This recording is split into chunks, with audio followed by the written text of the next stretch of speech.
Oi, gente! Sejam muito bem-vindos a mais um episódio do ComeCast edição Conebra. E agora eu tô aqui com Elisiane Moreira. Vamos falar sobre mentalidade e riqueza sem mimimi. Sem mimimi, um prazer estar aqui, muito bom, obrigada pelo convite. Seja muito bem-vinda. É uma honra receber você aqui no ComeCast. E eu quero começar te perguntando, para quem quer ter mentalidade de riqueza, qual que é a importância de um evento como o Conebra? De 100%, eu digo que o ambiente ele é não uma alternativa para você mudar o seu destino ou para você moldar o seu destino, mas ele é a única opção. É muito difícil você mudar o seu destino ou mudar de nível financeiro, inclusive, sem mudar o teu ambiente. A gente tem no nosso cérebro um transmissor, na verdade, um neurônio que imita, e é com esse neurônio que a gente aprende a caminhar, a gente aprende a engatinhar quando a gente é criança, e a gente, depois de adulto, continua com esse neurônio aprendendo com o que ele vê ao redor. Então, quando a gente vem para um evento como esse, a gente se ambienta, estava até conversando com algumas alunas que estavam ali na palestra, e ela disse: "Olha, eu nunca imaginei viver algo assim". O cérebro dela está aprendendo o tempo todo.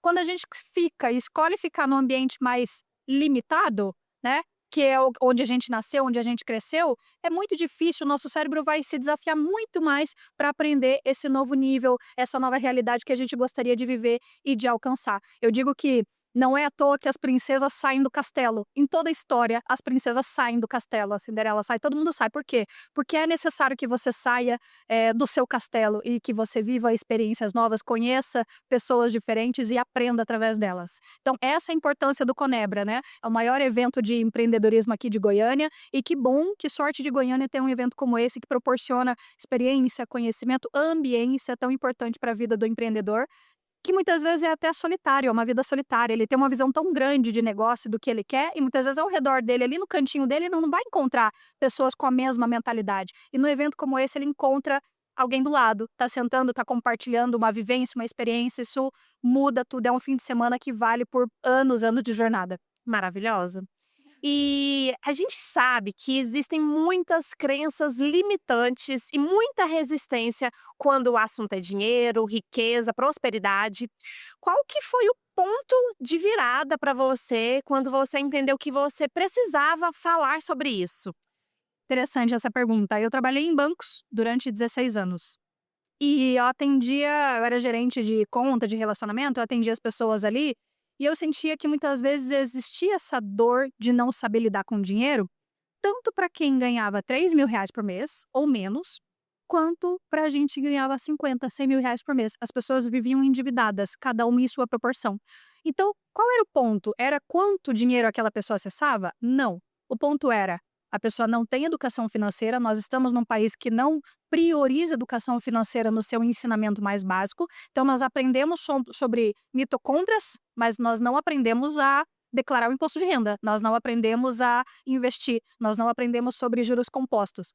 Fora isso, a gente tem culturalmente no Brasil, algo que é muito prejudicial e que eu percebia isso no banco, essa cultura de colocar o rico no lugar de: "Ah, se é rico é do mal. Se é rico porque explora.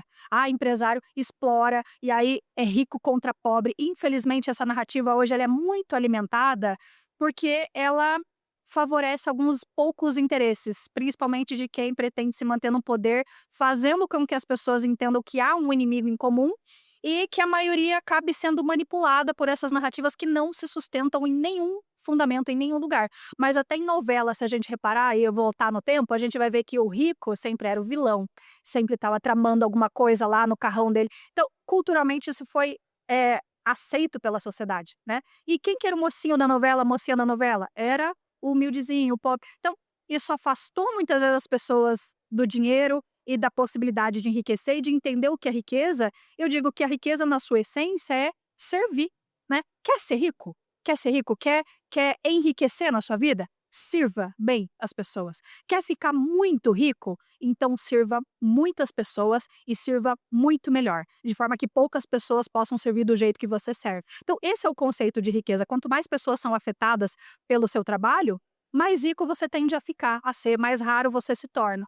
E eu percebia que no banco você não tinha esse controle do dinheiro, e aí foi em 2022, lá no final de 2022, a gente estava em férias e a gente decidiu: "Olha, a gente sabe um pouquinho sobre dinheiro, sobre", eu sou advogada também, né, sobre o direito das pessoas, a gente consegue levar isso para a internet. E aí eu lembro que ele, o meu marido, né, um grande incentivador, ele dizia assim: "Você deveria produzir conteúdo".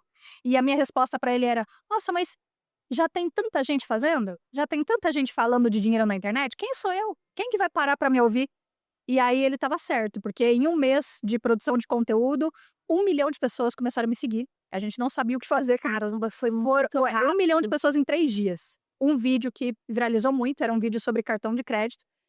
E ali eu entendi como um sinal. Eu falei: "Caramba, é o caminho certo, falar de dinheiro e não só falar de dinheiro, mas falar de um jeito simples, de um jeito que aproxima as pessoas de um assunto que elas sempre tiveram um certo medo, né, sempre foi um assunto: 'Caramba, eu preciso ter um super conhecimento ou ser um economista para falar de dinheiro'". Não, é para todo mundo.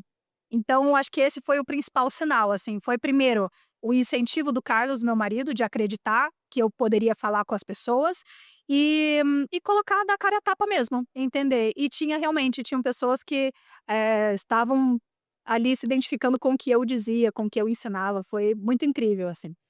A partir disso sempre a gente sempre fala que recebe sinais, então, por exemplo, eu fiz uma live sobre dinheiro e explicando sobre investimentos e tudo mais, e CDB, e renda fixa, no final da live minha mãe me chamou, minha mãe tem até a 4ª série de ensino, é uma pessoa muito simples, de Curitiba. E ela me falou assim: "Li", me chama de Li, né, "o que que é esse negócio de CDB de corretora que você falou? Eu quero fazer, eu tô com dinheiro na poupança, eu quero fazer". Pô, minha mãe que tem o ensino até a 4ª série, se interessando por investimentos, eu disse: "A minha missão tá cumprida. Se eu parar aqui, minha missão tá cumprida. E se eu continuar, eu consigo impactar mais gente ainda que também talvez nunca se sentiu no direito de ser investidor e agora vai se sentir". Então essa é a missão, esse é o caminho.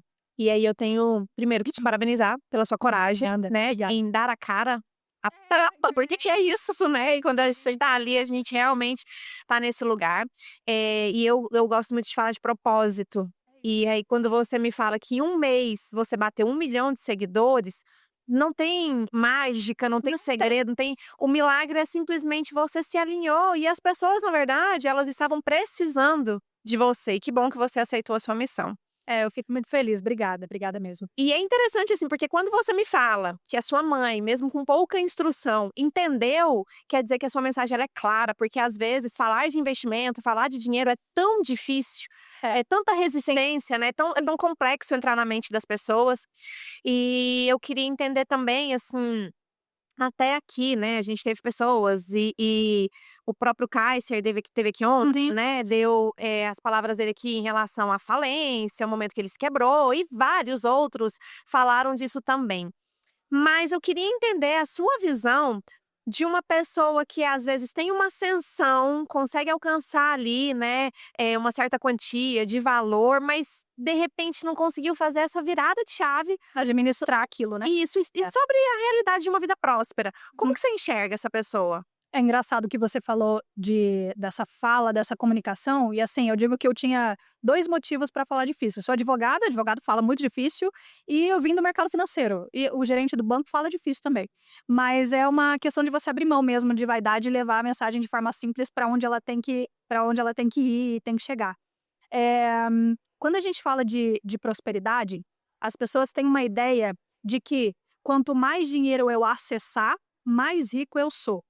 Quanto mais coisas eu puder ter e comprar, mais rico eu sou. Quando na verdade riqueza está muito mais atrelada ao conceito de liberdade, de ser quem você é, de ter o que você realmente quer ter e não pela aparência, não pelo que os outros vão pensar, eh, e de principalmente poder ser mais dono do seu tempo. Então é uma conta que você tem que fazer do tipo: "Caramba, eu trabalho e todos os meses eu recebo meu salário? É isso? Ou como empresário recebo meu prolabore? Qual é o valor que, se eu recebesse sem depender do meu trabalho, do meu tempo, do meu esforço, me traria mais tranquilidade? De dizer: "Olha, se amanhã ou depois eu não tiver mais esse negócio, tá tudo bem. Então eu consigo me sustentar por quanto tempo? Se tudo parar, se meu negócio fechar". A pandemia, a gente teve o Covid, muitas empresas infelizmente pararam e não tiveram alternativa ou diminuíram muito o faturamento. Mas por quanto tempo eu consigo viver sem depender disso? Então, acho que é aí que é o ponto, sabe? Você entender qual é a renda, qual é o número e qual é o patrimônio que gera esse número todo mês, para que eu não dependa. E veja, é diferente de luxo, é diferente de ter coisas. Eu abro a palestra falando assim: olha, ninguém pode te ver a partir de agora. Faz essa simulação. Ninguém pode te olhar, não tem mais Instagram, não tem mais o botãozinho de curtir Instagram, não tem mais celular com todo mundo te filmando o tempo todo. É você com você mesmo, com a sua família e com os seus. Você compraria as mesmas coisas que você já comprou até hoje? Você teria o mesmo carro? Moraria no mesmo lugar? Se compraria as mesmas roupas? E tá tudo bem. E não é uma questão de o carro, então o carro é o carro errado, eu não posso ter uma Porsche, um carro de. Não, não é a coisa, mas é uma pergunta sobre identidade. Uhum. Eu tô gastando o meu dinheiro com aquilo que eu realmente quero ter e ser, ou eu tô vivendo uma vida para sustentar a aparência, porque aí o dinheiro para de cumprir um papel de riqueza para mim e de te trazer essa liberdade, mas ele começa a ser parte da sua identidade. Isso é perigoso. Porque aí quando eu começo a medir a minha identidade ou qual valor eu tenho através do dinheiro, eu não vou ter dinheiro no mundo que seja suficiente para suprir. Eu sempre vou ter uma ideia ilusória de querer ser mais, ter mais, o que é uma meta impossível, porque sempre vai ter alguém mais rico que você ou mostrando mais do que você já tem o Elon Musk. Você quer Aham. alcançar o Elon Musk? Fica à vontade, mas riqueza real para sua vida você nunca vai alcançar, porque é uma métrica impossível. Então eu acho que quanto mais clareza a gente tiver na nossa identidade financeira, mais alinhado ao caminho da riqueza a gente tá. Que a gente começa a entender o que é importante pra gente, e não sobre o que os outros vão ver a nosso respeito. E é muito interessante isso que você está falando, e eu vou te dar um exemplo de algo que eu estou vivendo. Eu nunca gostei de andar de bolsa. De bolsa? Aham. Esse é um ponto. E eu tenho uma questão aqui no meu ombro, então, assim, geralmente a bolsa tem que ser aqui, porque dependendo se pesar, machuca, dói. Sim, sim. E tinha uns dias É um incômodo, é um incômodo. gente, eu nunca gostei, por que que eu tenho que andar de bolsa? Aí eu fui numa reunião essa semana, e aí eu cheguei lá, todas as mulheres com suas bolsas maravilhosas, jurei, ok, tá tudo certo. E eu sem bolsa. Menina, mas eu me senti tão maravilhosa sem bolsa. Ah, se sentiu maravilhosa? Porque eu achei que o teu sentimento seria: "Tô peixe fora do aquário aqui, Não, eu me senti bem resolvido". tive uma paz daquilo. E eu tive esse insight, tipo assim, a bolsa, porque a fulana tem bolsa, a ciclana tem bolsa, eu também tenho que ter bolsa. O carro, porque o fulano tem carro, e ok, isso não quer dizer que no momento que eu ver uma bolsa, que eu quiser comprar uma bolsa, que eu quiser sair com a minha bolsa, eu não preciso: "Ah não, porque agora eu falei que não vou andar de bolsa, agora eu não posso". Mas Não é esse isso. espaço de liberdade, de já ser quem você é e de não precisar ter alguma coisa para ser validado. Isso é uma libertação. Eu digo que é a libertação. Se todo mundo tivesse mais clareza sobre o que realmente se quer, o que realmente gosta, você economizaria muito. Você repensaria suas próximas compras. Com mulher, é a super bolsa de grife. Eu particularmente também não gosto. Eu tenho uma bolsa que, assim, basicamente para mim ela cumpre uma função que eu coloco as coisas dentro e vou. Mas é um gosto. E eu não invalido a mulher que ama bolsa e que quer ter uma coleção de Louis Vuitton, de outras, de Gucci, do que for. Tá tudo bem. Sim, A pergunta não é sobre o julgamento das coisas, mas é você. o sentido que Você isso tá faz, feliz? né. Isso te deixa feliz? É quem a Elisiane é? Então ela é a mulher da bolsa, sabe? A bolsa de 500.000 da Virgínia faz bem pra ela? Ela tá feliz com a bolsa de 500.000 ali? Tá tudo bem, ela pode. Ela é a Virgínia, ela conseguiu todo um patrimônio por trás disso. Agora, pra mim isso não faz sentido, pra você se a bolsa não faz sentido. Homem tem muito isso também com relógio. Já viu alguém falar? Aham. Não, porque pra ir no ambiente tal, tem que ter o relógio tal, porque senão eles já vão olhar no teu pulso. Se você não tiver, assim, até concordo que tenha esse tipo de ambiente, mas se você for começar a viver em função desse tipo de coisa, de aparecer, de medir o seu valor, de novo, medir o seu valor, pelo que você tem, é um cenário muito perigoso. Porque o teu dinheiro ele para de cumprir a função que deveria e ele começa só a cumprir esse papel de: "Caramba, a gente tem que comprar isso aqui pra gente entrar em tal lugar. Agora você tem que viver comprando isso aqui pra você ter". É uma função de viver de aparência. E aí a conta não fecha. Que a viver de aparência é exatamente o oposto de ser rico. Ser rico é é é imensurável, tem a ver com liberdade, né, tem a ver com eu não dependo mais do meu trabalho e eu consigo viver bem. Então, qual é esse número? É isso que é riqueza. E aí, se eu quero a bolsa, se eu quero o carro, tá tudo bem. Isso pode estar incluso na tua conta. Mas diz quem você é? Ou você precisa de coisas te dizendo o tempo todo quem você é? E é interessante, tem um ditado, né, uma frase bem clichê, que ela fala assim: "A pessoa é tão tão pobre, que ela só tem dinheiro. Eu adoro essa frase. Eu amo. Porque eu acho que ela expressa exatamente isso que você falou, ter dinheiro, ter coisas, ter status não quer dizer que eu estarei plena e realizada em quem eu sou.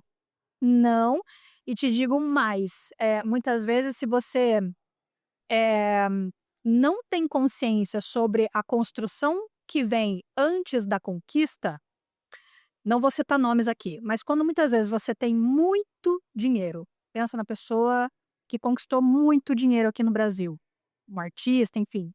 Se ela não tem, eh, essa valorização da construção, porque para ela já veio aquilo meio que rápido demais, a pessoa jovem já conquistou tudo, você pode ver, a gente tem muitos exemplos, aqui no Brasil e fora inclusive, começa a trazer até um vazio, porque se a pessoa não é bem resolvida com quem ela é primeiro, não é o dinheiro que traz a resposta. E muitas vezes a pessoa que é infeliz no pouco, ela pensa: "Caramba, se eu tiver muito, então a felicidade vai estar lá, no muito", e ela não está. E muitas vezes o dinheiro traz um vazio maior, porque enquanto você tem pouco, você está buscando muito, a tua cabeça está ocupada buscando muito. Agora, quando você alcança o muito, se você não tem um espírito forte, você começa a se questionar: "Tá, agora eu tenho muito. E aí? Não era isso. Que eu O vazio faço está com aqui isso, ainda. né? Eu tenho tantas escolhas que aquilo começa a perder a graça. Eu tenho tanta opção de bolsa, eu tenho legal, eu já viajei para todo lugar do mundo, eu já conquistei tudo, eu tenho carro, eu tenho avião, eu tenho helicóptero. Eu conheço pessoas que não são felizes, tendo toda a possibilidade de comprar tudo no mundo. Então a resposta não está no dinheiro. O dinheiro ele é sempre um meio de trazer de novo identidade, né? O que é importante para você. Então o dinheiro compra a segurança da tua família, ele compra a casa que você gostaria de morar, os estudos do teu filho, uma boa educação, coisas que infelizmente só pagando imposto aqui no Brasil você não tem, o dinheiro te traz. Uhum. O conforto, a segurança, um futuro digno. A gente não pode contar que vai se aposentar aqui no Brasil com o INSS, por exemplo. Então, essas coisas são coisas que o dinheiro traz, mas o dinheiro ele sempre vai ser um meio. Se eu começo a confundir quem eu sou e começo a colocar minha felicidade nas mãos do dinheiro, eu lá na frente vou colher só o vazio. E a resposta nunca vai estar na nota. O dinheiro é uma energia que precisa circular e te trazer os teus propósitos, a tua segurança, aquilo que representa os bens maiores para você e para os seus. Maravilha. E a gente já tá aqui com o nosso tempo corrido, né, mas é, quem sabe você não volta aqui pra gente gravar 1h30 de episódio, poder conversar à vontade, sem certeza. sem deixar nada pra trás. Mas fala um pouco melhor pra gente sobre o seu trabalho, a diferença que o seu trabalho faz na vida dessa pessoa que às vezes quer entender, né, a riqueza e a prosperidade de um lugar diferente. Pronto, ó, lá no minha bio do Instagram, você até leu no começo, e é isso mesmo, eu falo de dinheiro, de riqueza sem mimimi. Então lá você não vai encontrar uma linguagem difícil, uma vaidade na hora de falar, de gravar os vídeos. Você me encontra lá no Instagram principalmente, mas em outras redes sociais como @doutora Elisiane.